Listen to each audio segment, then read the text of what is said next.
All right, settle in, folks, and let me pour you a virtual cup of coffee. You're gonna need it for this one. Stay with me until the end because what my family tried to pull over my eyes about my 101-year-old grandpa, well, it's a doozy, and the truth when it finally came out will leave you speechless, I swear on my grave. I always thought I knew my family, knew them inside and out. But it turns out, the biggest secrets are sometimes kept by the ones you trust the most. And it all started with the disappearance of my grandpa Arthur, or Pops as we all called him. You know, I've lived a fair few years on this earth, seen my share of ups and downs, but nothing, and I mean nothing, prepared me for the whirlwind that spun my life upside down a couple of years back. It all centered around Pops, Arthur Jenkins, my grandpa, a man who was by all accounts a legend in our family. He was about to turn 101, can you believe that? 101. We were planning a big shindig, the whole 9 yards. He was still sharp as a tack, mostly. Sure, he'd forget where he put his darn glasses 5 times a day, and sometimes he'd call me by my dad's name. But his stories, Lord have mercy, his stories were still vivid. He'd lived through 2 world wars, the Great Depression, seen technology go from horse-drawn carriages to folks walking around with computers in their pockets. He was a walking history book, our Pops. I remember visiting him about a month before his big birthday. He was living with my younger sister, Carol, and her husband, Mark. They'd taken him in after Grandma passed. Bless her heart. He was sitting in his favorite armchair, a worn old leather thing that probably smelled of pipe tobacco and peppermints, even though he hadn't smoked a pipe in 30 years. "Frankie, my boy," he said, his voice a little raspy but firm. "You think I'll make to the party?" I chuckled. "Pops, you'll outlive us all. You're tougher than a $2 steak." He just smiled, a faraway look in his eyes. Now, looking back, maybe that look meant something more. But at the time, I just figured he was reminiscing, like old folks do. Then, about 2 weeks before the party, I get a call from Carol. "Frank," she said, and her voice sounded off, strained. "Frank, something's come up with Pops." My heart did a little stutter step. At his age, something's come up could mean anything, and usually it wasn't. "Good. What is it, Carol? Is he all right?" I asked, already imagining the worst. He's fine," she said a little too quickly. "But, well, he's decided to go on a little trip, a retreat of sorts. He said he needs some quiet time before the big celebration." A trip? A retreat? Pops? The man whose idea of a wild adventure was walking to the corner store for a newspaper? "Carol, what in tarnation are you talking about? Pops hasn't taken a trip by himself since Grandma was alive, and even then, it was to visit her sister in Florida." "Where'd he go?" She was cagey, real cagey. "Oh, it's a lovely place up in the mountains, very peaceful. He just felt he needed it. Don't worry, he'll be back in time for the party." I pressed for details, the name of the place, a phone number. But she was vague, saying he wanted to be undisturbed. Now, that set my alarm bells ringing. Pops loved being disturbed, especially by his grandkids and great-grandkids. He thrived on the chaos. A few days later, I couldn't shake the feeling that something was mighty peculiar. I drove over to Carol's. Mark met me at the door, looking like he hadn't slept in days. "Frank, good to see you," he said, but his eyes darted around like he was expecting the tax man. Carol came out, wringing her hands. "We told you, Frank, he's on a retreat." I looked around. Pops's armchair was there, but his reading glasses weren't on the side table. His worn slippers weren't by the chair. Little things, you know? Things that just felt wrong. "I want to talk to him," I said. "Just to hear his voice, make sure he's okay." Carol bit her lip. "The reception is terrible up there, Frank. He said he'd call when he could." Terrible reception, in this day and age. I wasn't born yesterday.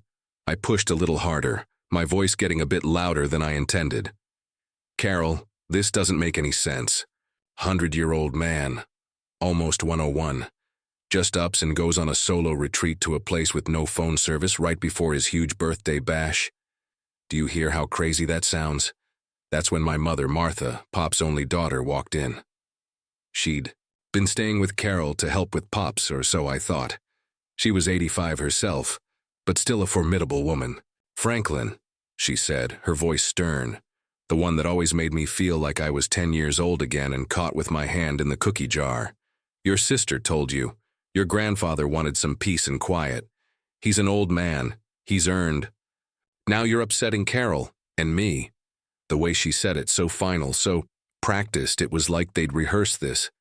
My own mother, my own sister, lying to my face. Why? What could they possibly be hiding about a 101-year-old man? "Mom," I started, "I just want to understand." "There's nothing to understand, Franklin," she cut me off. "He's fine. He'll be back.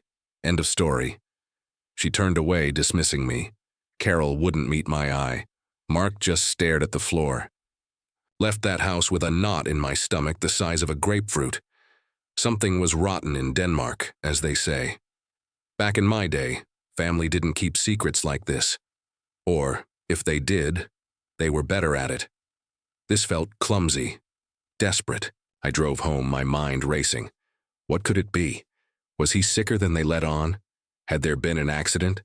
But then why not just say so? Why the cloak and dagger routine? That night I couldn't sleep. I kept replaying conversations with Pops, in my head searching for something. A clue. Then I remembered something he'd said a few months back, kind of offhand. He'd been looking at an old photo album, one that had pictures from his youth way back in the 30s and 40s. "Sometimes, Frankie," he'd murmured, more to himself than to me, "the past has a long reach. A very long reach." I'd dismissed it as ramblings of an old man. But now it felt ominous. The next day, I decided I wasn't going to let this go. If they wouldn't tell me, I'd find out myself. I went back to Carol's when I knew they'd be out. I still had a key from when I used to help out with Pops. I know, breaking and entering practically. But this was my grandpa. I went straight to his room. It was neat, too neat, like a guest room that hadn't been used. His few clothes were in the closet, his toiletries gone from the bathroom, but under his mattress, tucked way in the back corner, I found something. It wasn't much, just a small folded piece of paper. It looked like a page torn from a very old notebook, the paper yellowed and brittle. On it, in faded ink, was a single word, Annabelle, and underneath it, a date from 1946. Annabelle. I'd never heard that name in connection with Pops or anyone in our family. Who in God's name was Annabelle?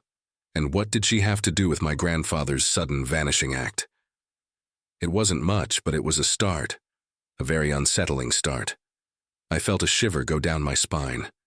This wasn't just about a retreat. This was something deep, something old. And as I stood there in that sterile room, a cold dread washed over me.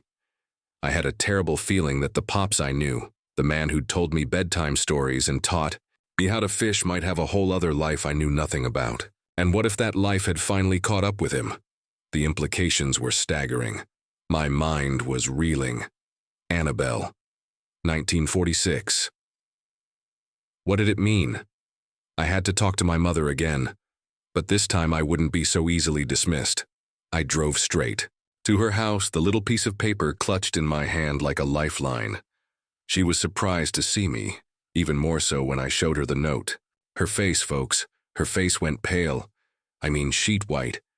She tried to snatch it from me, but I pulled it back. "Mom," I said, my voice low and steady, "who is Annabelle?" She sank into a chair, her composure, for the first time I could ever remember, completely gone. She looked at me, her eyes filled with a mixture of fear and something else. Resignation. "Franklin," she whispered, "some things are better left buried, for everyone's sake." And then, you won't believe what she said next. She told me Pops wasn't on a retreat. He was gone, and he wasn't coming back. Not ever. But the way she said it, it wasn't like he'd passed away. It was something else, something far more complicated and a whole lot more disturbing. "Gone? What do you mean gone?" I pressed, my voice rising despite my efforts to stay calm. Mom, you just told me he was on a retreat. Carol told me. Now he's gone and not coming back? What in the Sam Hill is going on? Lord have mercy. The woman looked like she was about to crumble. She wrung her hands, her gaze darting to the old grandfather clock in the hall as if it held the answers. Franklin, please, she pleaded. It's for his own good, his own protection. Protection? Protection from what? Or whom? This was getting crazier by the minute. Protection from who, Mom? Is he in some kind of trouble? Did he do something? The thought, as outlandish as it seemed, flickered through my mind. Pops? A lawbreaker? It was laughable. He was the kind of man who'd mail a letter back to the post office if they'd accidentally given him too much change. She shook her head vehemently. No, nothing like that. It's from his past, Franklin. A past I thought was long dead and buried. Her eyes welled up. A past I never wanted you or Carol to know about. This was not my mother. My mother was a rock, the stoic matriarch, who'd weathered every family storm with an unshakable resolve. Seeing her like this, so vulnerable, so scared, it threw me for a loop.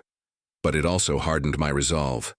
If she was this terrified, then whatever this secret was, it had to be monumental. Mom, I said, softer this time, trying to coax it out. Pops is my grandfather. I love him. If he's in trouble or if there's something I need to know, you have to tell me. This secrecy, it's tearing me apart, and it's not fair to him wherever he is. I held up the slip of paper again. Who is Annabelle? She finally looked at me, a deep sigh escaping her lips. Annabelle, she said, her voice barely a whisper, was your grandfather's first wife. My jaw nearly hit the floor. First wife? Pops? Had been married to Grandma Agnes for over 60 years before she passed. They were the epitome of a lifelong love story, or so I'd always believed. He was married before Grandma? When? How? It was a long time ago, Franklin. During the war. Before he met Agnes, she explained that Pops, Arthur Jenkins, had been stationed in England during World War II. He was young, barely out of his teens. He'd met an English girl, Annabelle. It was a whirlwind romance, the kind born out of the desperation and uncertainty of wartime. They'd gotten married, quick-like, before he was shipped out to the front lines in France. He never spoke of her, Mom continued. Not to me, not to Agnes as far as I know. I only found out by accident years ago when I was going through some of his old army papers after Grandma Agnes passed. There was a marriage certificate, Arthur Jenkins and Annabelle Thorne. I was stunned. A whole marriage, a whole life wiped. Clean from the family narrative. What happened to her, to Annabelle? My mother shook her head. He never knew for sure. He was wounded, sent back to the States. When he was well enough, he tried to find her, wrote letters. But England was in chaos after the war. Addresses changed, people moved, or worse. His letters came back unanswered. He eventually assumed she'd perished in the bombings or maybe moved on, thinking he was dead. He grieved, Franklin, he truly did. And then, years later, he met Agnes, and they built a life together. So Pops had a hidden heartbreak, a ghost from his past.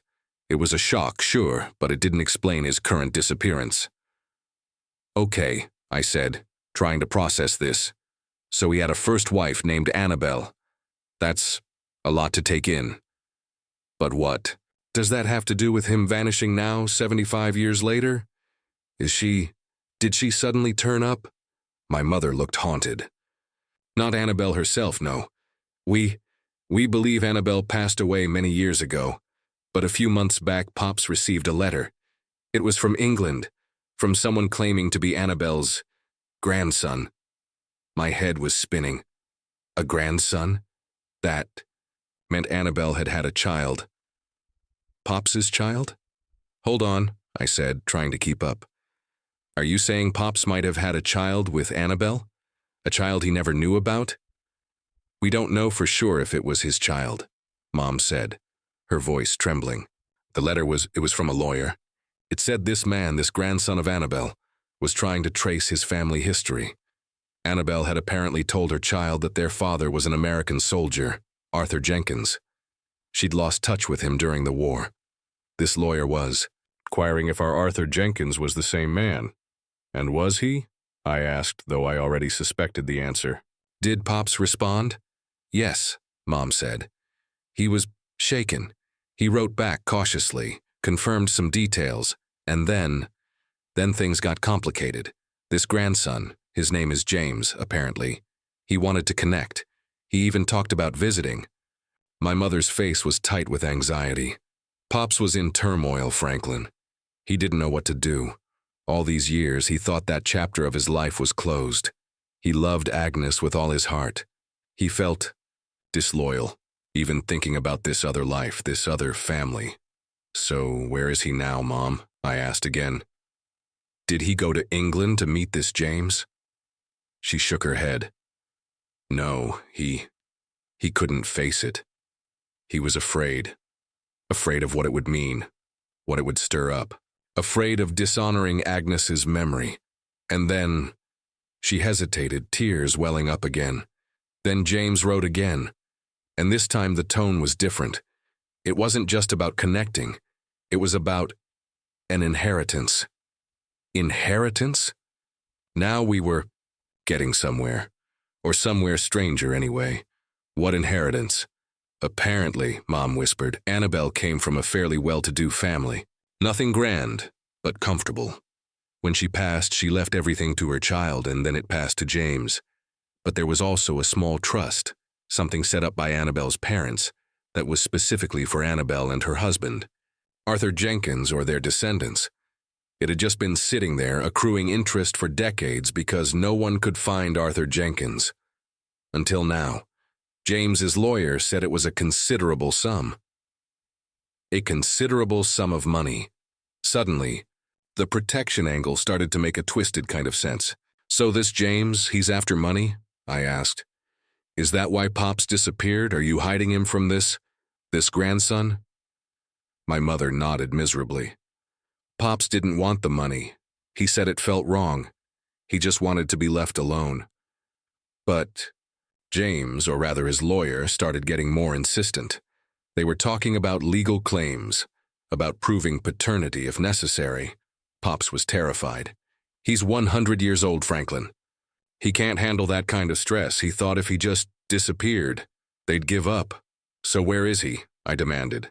Carol said a retreat. You said he was gone. Which is it? It was Carol's idea mostly, Mom admitted. She has a friend who owns a small, very private nursing facility in a remote part of Vermont. It's more like a quiet country inn. They specialize in patients who need discretion. We told Pops it was a respite, a place to get away from the, pressure. He agreed. He was so tired, so confused. We moved him there last week. We told him we'd handle the lawyers. Vermont. A discreet nursing facility. It sounded plausible, yet my gut still churned. And you were just going to let him stay there indefinitely? Not tell me the truth? What about his birthday party? What about his friends, his other grandkids? We were going to say he was too frail to travel back, Mom said, her voice weak. We didn't know what else to do, Franklin. We were trying to protect him or control the situation, or maybe even control the money. The thought was ugly, but it crossed my mind. Does this James know Pops had another family? Does he know about me, about Carol, about all of us? I don't think so, Mom said. Pops only confirmed he was the Arthur Jenkins who married Annabelle. He didn't elaborate on his life after the war. I stood up, pacing her living room. My grandfather, a man of routine and simple pleasures, caught in a drama worthy of a soap opera, a secret wife, a possible secret child, a long-lost grandson, and a hidden inheritance. It was almost too much to believe. Mom, this is insane. We can't just hide him away. What if this James isn't a gold digger? What if he genuinely wants to know his grandfather? What if Pops deep down wants to know him? He's too old, Franklin, too fragile, she insisted. This would destroy him. Or maybe, I countered, Not knowing, living in fear, hiding away, maybe that's what will destroy him. He's tougher than you think. He deserves to make his own choices about this. I thought of Pops, his faraway look when he mentioned the past having a long reach. Had he been thinking of Annabelle then? Of a life he'd lost? I needed to see him. I needed to talk to him away from my mother and sister's influence. Give me the address in Vermont, I said. I'm going to see him. My mother started to protest, but I cut her off. No, Mom. No more secrets. No more hiding. I'm going, and if you don't give me the address, I swear on my grave, I'll find him myself. Might take me a while, but I will. She looked at me, really looked at me, and saw the determination in my eyes. The same stubborn streak she'd passed down to me. With a sigh that seemed to carry the weight of the world, she went to her little writing desk, scribbled something on a piece of paper, and handed it to me. The Green Mountain Care Home, she said. Waitsfield, Vermont. But Franklin, be gentle with him, please. He's been through so much. I took the address, my hand trembling slightly. Green Mountain Care Home. It sounded peaceful enough, but as I drove away from my mother's house, a new unease settled in. She and Carol had gone to extraordinary lengths to orchestrate this. What if there was still more they weren't telling me? What if this James was more than just an air hunter? What if he was dangerous? And what if, by going to Pops, I was walking right into a trap they'd tried so hard to protect him from? The drive to Vermont was going to be a long one, filled with more questions than answers. But one thing was certain. This story was far from over. In fact, I had a sickening feeling it was just getting started. And as I crossed the state line into Vermont, I couldn't shake the premonition that what I was about to uncover would be even more shocking than a secret first wife and a hidden inheritance. My mother had looked scared, truly scared. Was it just for Pops? Or was there something else, something she was terrified I'd find out when I got there? The drive up to Waitsfield, Vermont was one of the longest of my life, and not just in miles. My mind was a racetrack, thoughts colliding, scenarios playing out. A secret wife, Annabelle, a potential son or daughter Pops never knew, a grandson named James from England, an inheritance, and my mother and sister orchestrating this whole disappearing act. It felt like something out of a dime store novel, not the life of my steady, predictable Grandpa Arthur. Back in my day, family dramas were usually about who burned the Thanksgiving turkey, not long-lost European heirs and secret identities. The Green Mountain Care Home was nestled deep in the woods, off a winding country road. It looked more like a rustic ski lodge than a nursing facility. Pleasant, quiet, and very, very isolated. As I pulled into the small parking lot, I saw a rental car with New York plates I didn't recognize. Just a visitor, I supposed. I took a deep breath, trying to steady my nerves. What was I going to find in there? Would Pops even want to see me? Would he be angry I'd tracked him down? A kind-faced woman in her 50s, Nurse Miller, greeted me at the reception desk. When I said, I was there to see Arthur Jenkins, her smile tightened just a fraction. Mr. Jenkins, he's resting. Perhaps another time. No, I've come a long way, I said firmly. I'm his grandson, Frank. His daughter, Martha, knows I'm here. That seemed to do the trick. She hesitated, then nodded. Very well. He's in the sunroom. But please don't tire him. He's been under a bit of strain. Under strain. That was the understatement of the century. She led me down a quiet hallway to a bright, airy room filled with plants and comfortable-looking wicker chairs. And there, sitting by a large window, overlooking a snow-dusted forest, was Pops. He looked smaller than I remembered, and older. The past few weeks had clearly taken their toll. He was staring out the window, that same faraway look in his eyes I'd seen before. He didn't turn as I approached. Pops, I said softly. He started, then slowly turned his head. His eyes, watery and blue, widened slightly when he saw me. A flicker of something, surprise, relief, or was it fear, crossed his face. Frankie, he rasped, his voice weak. What are you doing here? I came to see you, Pops, I said, pulling up a chair.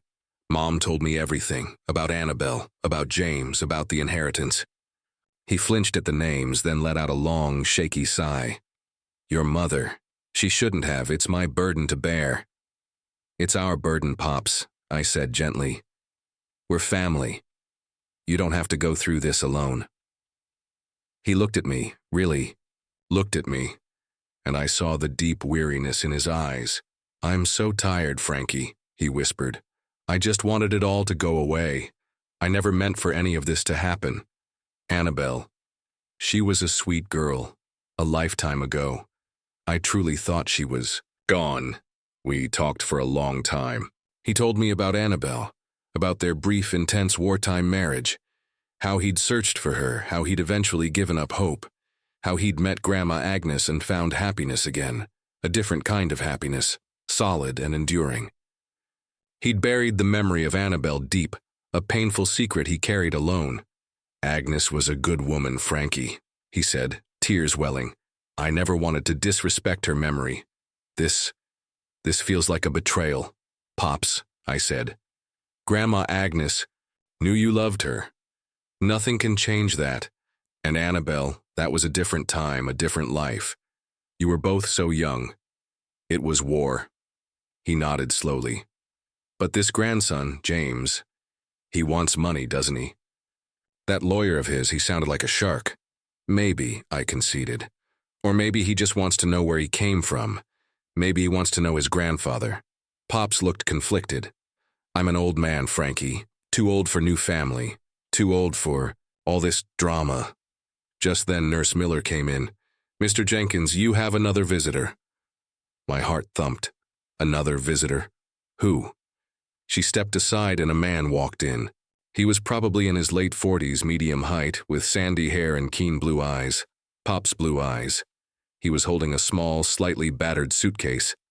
He looked at Pops, then at me, a hesitant smile on his face. Grandfather Arthur?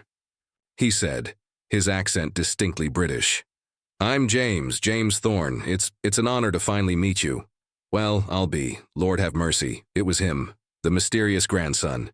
He didn't look like a shark. He looked nervous and a little bit hopeful. Pop stared at him, speechless. I could see a maelstrom of emotions warring on his face. Shock, fear, curiosity, and something else. A flicker of recognition. You look like her, Pops finally whispered, his voice choked. You have Annabelle's smile. James's smile widened. So I've been told, he turned to me. And you must be Frank. Your grandmother Martha mentioned you might be coming. My grandmother. He meant my mother. He'd spoken to my mother. This was news to me. My mother had made it sound like this James fellow was practically blackmailing them, but his demeanor was anything but threatening.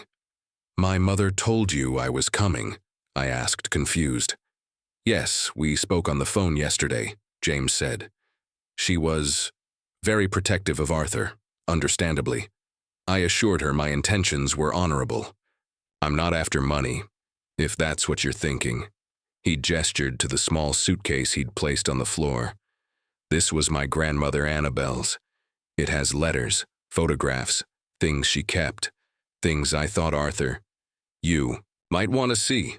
Pops was still staring at James, his eyes wide. Letters? Photographs? From Annabelle? I could see the internal struggle. Part of him wanted to run, to hide from this ghost of his past. But another stronger part, a part I hadn't seen in years, was curious, intrigued. My mother had said James's lawyer was being aggressive, but James himself seemed decent. Was it possible my mother and sister had overreacted? Or misunderstood? Or, and this was a more chilling thought, had they deliberately misrepresented the situation to me? Why would they do that? I understand this is a shock, James continued, his voice gentle. I didn't mean to cause any distress. My grandmother, Annabelle, she spoke of you often, grandfather. Always with affection. She never stopped wondering what happened to her American soldier. Pop swallowed hard. She told you about me? She did, James affirmed. She passed away 5 years ago. It was only after, when I was going through her things, that I found your name, your service number. It took me a long time to trace you. I wanted to know. For her. And for myself. He knelt and opened the old suitcase. It was filled with carefully preserved bundles of letters, tied with faded ribbons, and a few old sepia-toned photographs. He pulled out one. It was a picture of a young, smiling woman with bright eyes and dark, curly hair. Annabelle. And standing, beside her, looking impossibly young and handsome in his army uniform, was Arthur Jenkins. My Pops. They looked so happy, so in love. Pops reached out a trembling hand and took the photograph. He stared at it for a long, long moment, his eyes filling with tears. "Annie," he whispered. "My Annie." I felt a lump in my throat. This wasn't a fortune hunter. This was a grandson bringing a lost piece of his grandfather's heart back to him. My mother and Carol. Had they really believed he was a threat? Or was there something else at play here? Something they were still hiding? "Why did my mother tell me your lawyer was being aggressive?" I asked James, keeping my voice low so Pops wouldn't be alarmed. James looked surprised. "Aggressive? Not at all. My solicitor, Mr. Davies, he's an old family friend. He was simply making formal inquiries, as one does in these situations, especially when there's a small estate matter to resolve. The trust my great-grandparents set up. It's not a fortune by any means, but it is rightfully partly Arthur's. We just wanted to ensure it went to the correct person. There was never any pressure. We were prepared to wait." He paused, a thoughtful frown on his face. "Actually, your mother, Martha, she was the one who seemed agitated. She kept insisting Arthur was too frail, that he couldn't be disturbed. She even offered to handle the financial matters on his behalf, to simplify things." A cold dread trickled down my spine. My mother offered to handle the money without telling Pops, without telling me. What in God's name was going on? Was this protection really about Pops? Or was it about something else entirely? Something my mother and sister didn't want either Pops or me to find out. The air in the sunroom suddenly felt thick with unspoken things. Pops was lost in the photograph, a fragile smile on his lips. James was watching him with a kind of gentle sympathy, and I was starting to feel like I'd stumbled into a nest of vipers, and my own family were the ones with the fangs. This wasn't just about a long-lost love. This was about deceit. And I had a terrible feeling the deceit ran deeper, and was far more recent, than a 75-year-old secret. And just as that thought solidified, Nurse Miller hurried back in, her face pale and anxious. "Mr. Frank Jenkins," she said, her voice trembling slightly. There's a call for you. It's your sister, Carol. She sounds frantic. She said to tell you something terrible has happened back home. Something to do with your mother." "My mother? What happened to Mom?" I exclaimed, jumping to my feet. Pops looked up, startled, the photograph of Annabelle still in his hand. James looked concerned. Nurse Miller was wringing her hands. I don't know the details, Mr. Jenkins," she stammered. "Your sister was very upset. She just said you needed to come home right away. That your mother, there's been an incident." "An incident?" My mind raced through a dozen horrible possibilities. Had she fallen? Had a stroke? My mother was 85. After all, despite her stern exterior, she wasn't indestructible. A wave of guilt washed over me. Here I was chasing down family secrets in Vermont while my mother might be in dire straits back home. I have to go," I said, my voice hoarse. I looked at Pops, then at James. "Pops, will you be all right here with James for a bit?" Pops, looking bewildered but also strangely serene as he gazed at the photo, nodded slowly. "Go, Frankie, go to your mother. James and we have some catching up to do." He actually managed a small, watery smile. James put a reassuring hand on Pops's shoulder. "Don't worry about a thing, Frank. I'll stay with Arthur. You go take care of your mother. Family first, family first." The irony wasn't lost on me. I thanked James, gave Pops a quick hug, and hurried out with Nurse Miller. Carol was still on the line, her voice choked with tears when I picked up the phone in the nurse's office. "Frank, oh thank God, you have to come home. It's Mom. She's been arrested." "Arrested? My mother? Martha Jenkins, pillar of the community, arrested?" I nearly dropped the phone. "Arrested for what, Carol? What in blue blazes are you talking about?" It's about Pops's money, Frank," she sobbed. "His accounts. They've been emptied, and they think Mom did it. They think she was trying to steal it all before this James person could make a claim." I felt like I'd been punched in the gut. My mother, a thief? It was unthinkable. And yet, James's words echoed in my ears. Your mother. She offered to handle the financial matters on his behalf, to simplify things. Had her simplification been outright theft? Had this whole charade, this hiding Pops away, been a desperate attempt to cover her tracks, or, worse, to gain access to his funds while painting James as the villain? The fog in my brain began to clear, and a horrible, sickening picture started to form. This wasn't just about protecting Pops from a stressful reunion. This was about greed. I drove back from Vermont like a bat out of hell, my mind a chaotic mess of anger, disbelief, and a deep, aching sorrow. How could she? How could my own mother betray Pops, betray all of us like this? When I got back, Carol was a wreck.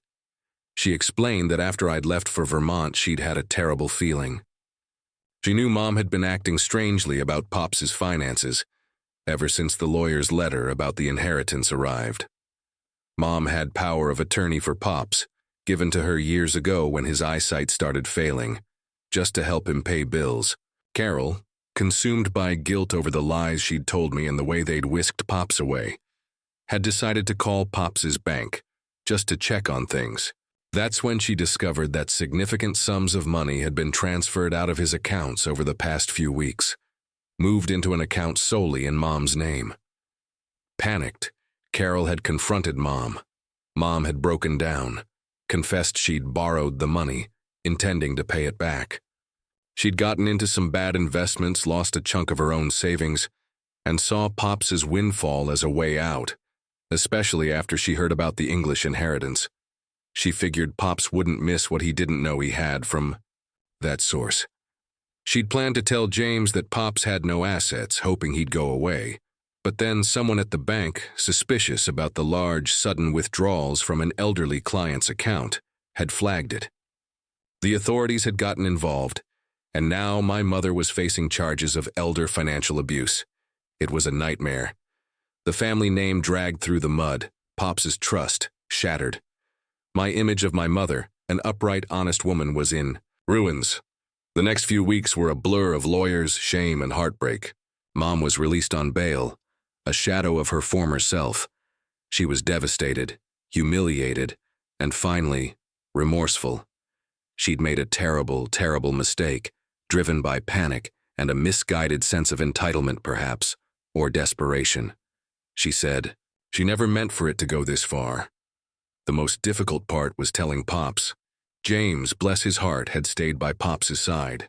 He'd been a rock, gently showing Pops the letters and photos from Annabelle, sharing stories of her life after the war, of his own childhood. A bond was forming between them, tentative but real. When I finally found the courage to tell Pops about Mom, he was quiet for a long time. Then he looked at me, his eyes filled with a profound sadness, but not anger. Your mother, he said softly. She always worried too much about money, even when we had enough. It was a fear she inherited from her own father after the Depression. I forgive her, Frankie. She's my daughter. But she needs to make this right. And she did. With the help of a good lawyer, and by selling some of her own assets, Mom was able to repay every penny to Pop's accounts. The charges were eventually reduced given her age, her remorse, and the full restitution.